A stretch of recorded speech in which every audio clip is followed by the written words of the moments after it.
As the title of this video suggests, I have slipped off of my conscious consumerism journey over the past few weeks, and it only feels right to come on here and actually share it with you guys. Because this channel is so focused on intentional shopping, conscious consumerism, mindful consumption, everything like that, I feel like it would be super hypocritical of me to not come on here and actually share with you the ebbs and flows of my own journey and the times where I just don't get it right. So today, I just pretty much want to talk to you guys about what exactly happened, and then of course what I'm actually going to do about it and what I have been doing about it. Because this journey of underconsumption and mindfulness and conscious consumerism is definitely not about perfection. What it is about, though, is being aware. And if I'm going to keep talking about stuff like this, it only feels right that I need to be transparent with you guys when I do mess up.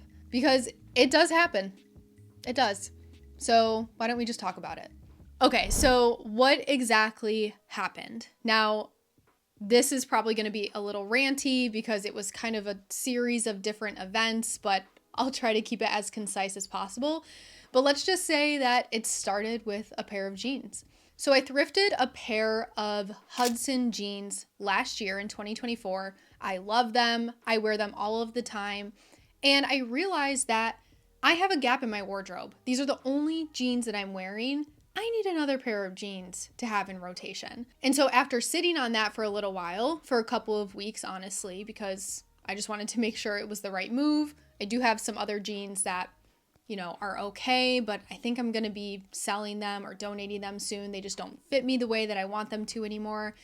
But I realized, yes, I want a new pair of jeans. So I went online and I looked up Hudson jeans because I really like this brand.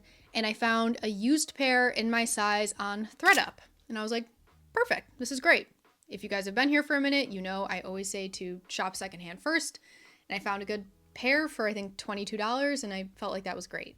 So I get the jeans, I put them on. They're not quite right. I like them. They can work, but they're not perfect, and I'm not sure if I would reach for them a ton. So I was like, okay, let me see.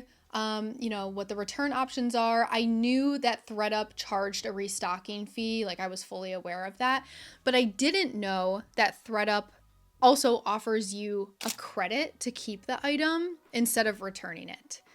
So you probably can see where this is going. So I said to myself, okay, the jeans really aren't that bad. So why don't I just keep them, see if I can make them work, and I'll take this $15 credit and let me see if I can either find another pair of jeans or heck, maybe I can just find something else that I like on ThredUp, which is not how I approach shopping typically, but because I literally had a credit, which is in my head free money, I was like, okay, let's just see what I can find. Now, the problem with this is that at the same time, I received an email from ThredUp with a $10 credit. Boom, I have $25 in credit. And I'm looking at ThredUp and I'm looking at these prices and I'm like, I can get so much for $25. So what I ended up doing was I found 2 pairs of pants. I ordered those. I think I paid, in total, I paid $4.49 for them. And I received them. They didn't work out for me. So I returned them for credit, which again, just means you keep the item and ThredUp gives you credit. Now, this is where mistakes were really starting to happen because I know that I shouldn't buy any type of bottoms online. I have a very specific body type when it comes to my lower half, and I need to try things in person. So this is where I kind of didn't stay true to myself and what I know about myself solely because I knew I had a credit. So anywho, I get another credit from keeping those pants. And I was like, well, maybe I should still look for another pair of jeans. So I did. And at the same time, I also received another $10 credit from ThredUp. And I was like, oh my God, this is amazing. Like, I was so happy about it, you guys. And I was really living in delusional land. Like, it was just crazy. So I can't remember exactly how much I had, but I had enough to get, let me look here, another pair of jeans. I ordered this pair of jeans. They cost me $2.89 in total. That order was canceled. So Boom, I get the credit back. I start shopping again. And at this point, I ordered another pair of jeans and a long sleeve top. I paid $2.63 for them in total. Are you following me? I hope this is not confusing. The moral of the story is that I kept receiving credits and I kept buying stuff. So then I received those items and somehow I still have credit. I would have to look back. I'm not sure if it's because I returned something else that I decided to keep. I'm not sure if maybe I got another credit. It was all such a blur, honestly, but I ordered another item. So let's count. 1, 2, 3, 4, 5 orders on ThredUp. One of those was canceled in the matter of like, I don't even know, a week or two. Crazy. So we can see where the problem was, obviously, right? And something you guys need to know about me, which you probably already know this if you watch some of my videos, but I love a bargain, okay? I love to save some money, even though that's not really what's happening. And I really enjoy spending as little as possible on things, and I also like getting things for free. So I felt like I was kind of playing the ThredUp system a little bit. And that's not something that I ever want to do, but I felt like I was just so deeply in it that I just wanted to keep going to see what else I could get and how little I could pay for it. So the moment of realization for me where I was like, oh my God, like I need to chill, was on my morning walk. So every single morning when the weather's nice, I like to take a walk, and I'm normally taking that time to be with myself. I will be listening to a podcast. I will be listening to an audiobook. And what was I doing on this walk? Head down in my phone, scrolling on ThredUp. And I just remember the sun was hitting me. It was a beautiful day. And I was like, what am I doing? I should be present right now on this walk. This is the walk that gets me ready for my day. And I'm sitting here trying to find an item that I don't even need just because I have a credit. Like, it just didn't make any sense. Now, I think this moment of realization was easier for me to come to because I have been on this conscious consumerism journey for quite some time. So recognizing the flaws and the triggers, I guess you could say, in my own life is a lot more easier to do than it was a couple years ago when I was, really, really deep into unhealthy shopping habits. So all to say that moment, I was like, I have to relax. Like, I can't keep doing this and playing these games with ThredUp. Now, this is no shade to ThredUp, okay? Like, I think the company's like pretty cool. They're selling secondhand clothes, but I do think the gamification of the website is a little like, I don't know, it gets people to buy, which is exactly what it did with me. So that was kind of the main thing. And then 2 other things happened during this period of time over the past few weeks that kind of fed into that cycle of consumption for me, which was, number 1, I'll try to keep these short. Number 1, I went to an estate sale. I found a leather jacket that I liked. It was a little too expensive. I put it back. The person checking me out, I bought like a flower pot or something.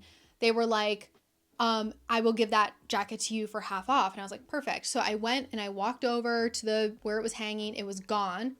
I was devastated for no reason. And I was like, you know what? It's fine. I'm just going to go to Goodwill to fill that void. So I did. I literally went to Goodwill and bought some stuff to fill the leather jacket void. Huh? Like, this isn't making any sense to me now that I'm back into consciousness. Like, it's just not making any sense to me. But I know myself well enough to know that this is how it goes for me. As soon as I get a little bit of a taste of, a bargain or a great deal or an item that's super cheap or a void I need to fill or whatever, I just go crazy. And then what happened, which was not long after these incidents, a clothing swap was being held in my city, and I went with a friend, and again, I didn't need anything. I could have just brought a bag of clothes and then been like, cool, and left and say like, I hope these people enjoy what I brought. But I ended up filling up an entire bag, and it was free because it was a clothing swap. And the stuff I got was really cute, and frankly, I will wear it, but I didn't need it. I really didn't need it. And I think that the tricky part for me in this specific set of situations or incidents that happened is that everything I got was secondhand, used, whatever. So in my head, I was justifying it because I, preach all the time, don't buy firsthand or try to avoid buying firsthand. So in my head, I'm like, well, I'm buying secondhand, so everything's fine. But the truth is that every single thing that I acquired during this time, minus the jeans, which started as the gap I wanted to fill that I luckily achieved, was all driven by emotion and impulse and also a desire to get a deal. Like that is my kryptonite. Is that the right word? Achilles heel? Whatever. Getting a deal is what drives me. I'm sure many of us can relate. But at the heart of it, conscious consumerism isn't just about what you're buying, but it's about why you're buying it. What's the purpose it's going to serve? How is it actually going to serve you? And I can tell you right now that a majority of the things I bought were not filling a gap. So that's what happened. Not great, of course, but what exactly am I going to do about it? Now, the biggest thing for me that has been a challenge, but also really rewarding throughout my conscious consumerism journey is leaning into willpower. I think that it's a huge component of people actually putting intention behind their purchasing power and purchasing decisions. So I have reminded myself that it's really important to have willpower, and it's something that I've been able to tap into for so long, and I just lost it for a little bit. But I know it's still inside of me. And luckily, since that all happened and when I'm recording this video, I've definitely gathered my willpower back up and haven't bought anything. And I feel fine about that. I also unsubscribed from ThredUp's emails. I deleted their app on my phone. I am breaking up with ThredUp. I think it's a great concept, but I can't do it. It's just not good for me. I will always support the mission of shopping secondhand, but I am not their repeat customer. It is not for me. It's not good for my mental health. It's not good for my wallet. Even if I'm only spending a couple bucks, it is just not good. The second thing I'm doing is a no-buy month. Now, I haven't had to do a no-buy in a really long time because I have kept the momentum of intentional shopping alive for so long. But now I have fully recognized that I need to place some restrictions on myself in order to get back into that mindset. And in order for me to do that, I need to do a no buy. So this month of May, I am only buying the essentials, groceries, spending money on, house items, rent, things like that I have to do. And that's it. Especially after the amount of items that I have brought into my life over the past few weeks, there is no reason that I need to go out and buy anything else. Not even just for this month, but beyond as well. I do think I just need this month to reset, and then afterwards I can continue on, my merry way, and if I find a gap in my wardrobe, I can fill it, but I just need to place these barriers on myself in order to be careful during a time where I'm feeling kind of vulnerable. Now, if you're watching this and maybe you're in the beginning of conscious consumerism, or maybe you're kind of just realizing that you have some unhealthy shopping habits, I don't really think that a no-buy month in willpower is enough. I think it's enough for me because I've done the work over the past few years, but I don't think it's enough for somebody in the beginning of their journey. I've always said that underconsumption and healthy shopping habits really comes down to your mindset. And I have a ton of videos on my channel that talk about all of the different things that I found helpful in my own journey. I will link one of the videos above here, not sure which one, but one of many. So don't think that just because I'm coming on here and saying like, I need to make sure I tap into my willpower and I'm going to do a no-buy month, that's going to be enough for everybody. But something that you will see in a lot of my videos is that it is a mindset shift, and you do have to lean into things like willpower and boundaries and awareness. And like this video has said, you might slip up sometimes, and then you have to lean into what has worked for you in the past. This video is going to go up in a couple of weeks, but as of right now, it's been about a week since I, recognized that there was some issues there and I needed to do something about it. And I'm not going to lie to you, the temptation to scroll on ThreadUp still there, especially when I pulled up my order to talk to you guys about it in this video. I was like, oh man, they have free shipping today. Like, that's great. Their shipping is so expensive, blah, blah, blah. This is where my willpower comes into play. And I'm just like, I'm just not going to do it. Like, I just can't. I literally cannot for the sake of my mental sanity. I don't have the time in my life to play these types of games anymore. And I'm sure you don't either. It's just not healthy. And honestly, it's really not that fun. Does it help us achieve that little hit of dopamine that we're always chasing? Yes, it does. But I'm not interested in that dopamine anymore. And this slip up, if that's what we want to call it, has definitely proven to me that conscious consumerism is where I am comfortable. It's where I thrive. It's where I feel like I'm the best version of myself. And I'm just going to stick with it. And the other thing that I'm actually going to do is I'm going to continue to show up here on YouTube and share with you guys what I've learned and read your comments about what you've learned. And ultimately just lean into the fact that transparency is so important for something like this. And I'm going to keep it real with you guys. So thank you truly from the bottom of my heart for all the support that you guys have given me over the past year and a half I've been making videos.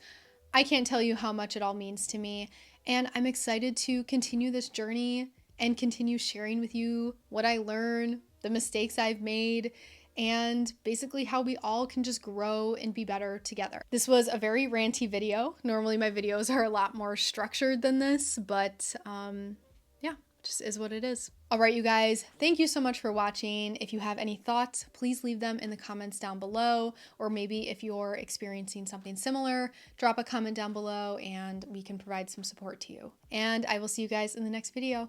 Bye.